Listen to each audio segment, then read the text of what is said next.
On July 11, 2026, the erupting Mayon volcano produced its highest daily level of sulfur dioxide emissions in 26 years.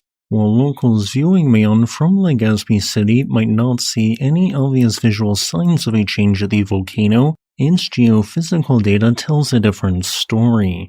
The sulfur dioxide measurement on July 11 was higher than at any point across Mayon's more than a prior dozen eruptions, specifically being the highest since a major explosive eruption in March of 2000. Here's a brief overview of what that eruption did. And a reminder, sulfur dioxide at a volcano tends to, but does not always indicate that magma is present at shallow depths, with larger quantities of this gas generally indicating a larger volume of magma present.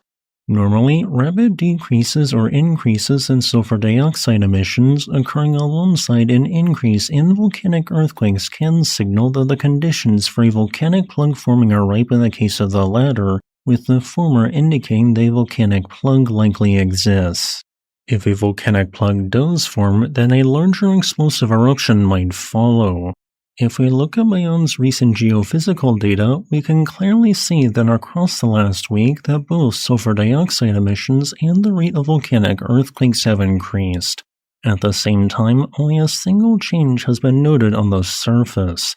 That is, its summit Strombolian-style eruptions have seemingly become as much as 50% to 100% larger than they were beforehand. These have also seemingly become more frequent, effusing more lava at the same time, yet there has also not been a rapid increase in ground deformation that might signal the buildup of pressure from a plug.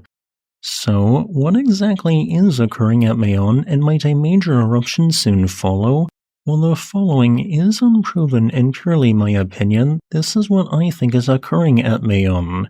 I interpret that stress is building up on a section of the magma conduit, but not specifically due to a plug having formed. Instead, a new, more mafic batch of magma has recently risen into Mayon's magma conduit, potentially being linked to, albeit with only circumstantial evidence, an increased rate of earthquakes along two faults to its east. This rise of new magma would explain the jump in sulfur dioxide emissions observed. However, this body of presumably basaltic magma is seemingly wider than the existing magma conduit, causing pressure to at times build up on its edge. Eventually, many volcanic earthquakes are triggered as the conduit expands forcefully to accommodate the rising magma. This process has seemingly repeated multiple times in the last week. So, while a volcanic plug could technically form due to Mayon's current state, one does not seem to currently exist there. If and when this magma reaches the surface, stronger lava effusion and more Strombolian activity seems likely, with the former being witnessed during much of January 2026 at Mayon. So, while a quick glance at Mayon's recent geophysical data might initially appear to be highly concerning, a deep dive suggests a less concerning explanation. I do want to also add that other interpretations could also exist of the aforementioned data, and that a long-term uptick in sulfur dioxide emissions appears to have been occurring at Mayon since one of its larger pyroclastic flows observed on May 13, 2026.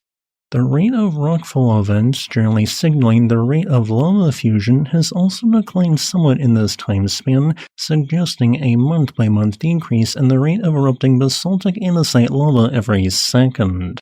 3 lobes of lava have been in place so far by Mayon's now 8-month-old eruption, which I have outlined as shown here. Stay tuned for more updates. As a final note, I would like to thank this channel's patrons on Patreon and channel members on YouTube for supporting my work.